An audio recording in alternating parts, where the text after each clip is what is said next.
নমস্কাৰ ছাত্ৰ-ছাত্ৰীসকল। আজি আমি ক্লাছ 9 অসমীয়াৰ 2 নম্বৰ কবিতা মানৱ বন্দনা নামৰ কবিতাটিৰ সাৰাংশটো আমি আলোচনা কৰিম।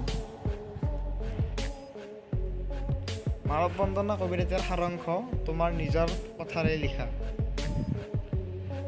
কবি চন্দ্ৰকুমাৰ আগৰৱালাৰ মানৱ বন্দনা কবিতাটিত মানৱ ধৰ্মৰ শ্ৰেষ্ঠত্ব প্ৰতিপন্ন হৈছে। পৃথিৱীলৈ অনাদি কালৰ পৰা মানুহ অহা যোৱা চলি আছে।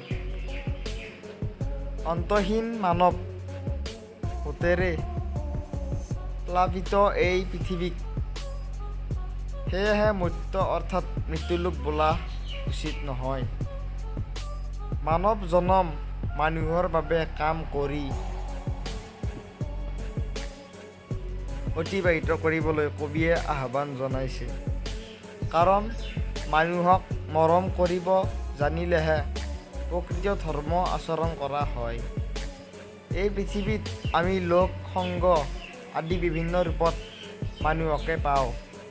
মানুহ শ্ৰেষ্ঠতকৈও শ্ৰেষ্ঠ পৰম সত্য।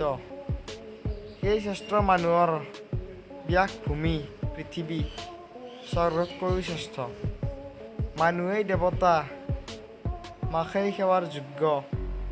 মানুহকেই শ্ৰেষ্ঠ, আন কোনো নাই। সেয়েহে কবিয়ে দেৱ পূজাৰ সলনি মানৱ পূজাৰ আয়োজন কৰি মানুহক মানৱ ধৰ্ম পালন কৰিবলৈ উপদেশ দিছে। এই ভিডিঅ'টোত এইখিনিয়ে আছিল আৰু ইয়াৰ নেক্সট ভিডিঅ' চাবলৈ এই চেনেলটো ছাবস্ক্ৰাইব কৰি থৈ দিয়ক। ইয়াৰ নেক্সট কবিতাটিৰ সাৰাংশটো পাবলৈ কাষতে থকা বেল আইকনটো অন কৰি থৈ দিয়ক।